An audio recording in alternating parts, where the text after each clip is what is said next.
Parker Boudreaux, why did the next Brock Lesnar fail? Parker Boudreaux, the 27-year-old American wrestler, was dubbed the next big thing in WWE a few years back. But he's not even a part of WWE anymore.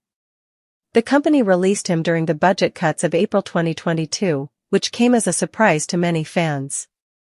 Even Parker didn't think WWE would part ways with him. He called his release the most blindsiding thing in his wrestling career. Boudreaux explained that he was working hard backstage and doing everything he could to improve. WWE was also consistently pushing him, which is why he was surprised when John Laurinaitis called to tell him about his release. So what went wrong with Parker, actually? Parker Boudreaux signed with WWE in 2021. When Parker Boudreaux first signed with WWE back in February 2021, a lot of fans talked about his physique and called him the next Brock Lesnar, including former WWE wrestler Matt Riddle. Boudreaux made his WWE debut on the October 12, 2021, edition of NXT as Harland. He worked against wrestlers like Guru Raj, Joe Gacy, and more. Over the next few months, he wrestled a handful of squash matches on television, which he usually won. WWE felt he wasn't improving in the ring. However, in April 2022, WWE released Parker Boudreaux alongside a plethora of other talents.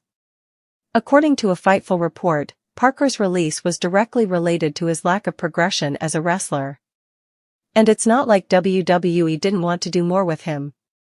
The Wrestling Observer newsletter once reported that Edge wanted Parker in the Judgment Day, but he was injury-prone, and there was another undisclosed reason why WWE didn't add him to the stable.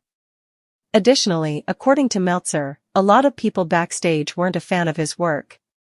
One report said, as it turns out, even though he did not get great recommendations from people in NXT, Parker Boudreaux, aka Harland, had been handpicked by Edge to be the fourth person in the Judgment Day.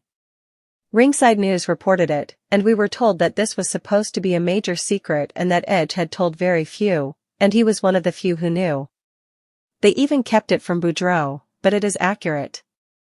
The only thing we were told as to why it didn't happen is that the company found something out about Boudreaux and made the decision based on that. The other reason is because of the feeling in NXT that he had stopped improving, and he got a tag of getting hurt too much early on. H/T Cultaholic. Boudreaux later joined AEW, but got released for similar reasons. Shortly after his WWE release, Tony Khan signed him to a contract. Initially, Parker Boudreaux worked some dark tapings and squashed wrestlers such as Serpentico, Sonny Kiss, and more before making his Rampage debut. AEW fans particularly remember his tag match against Dustin Rhodes and Keith Lee, where he teamed up with Swerve Strickland. However, this proved to be a disaster and turned off a lot of fans who were watching the show. Park.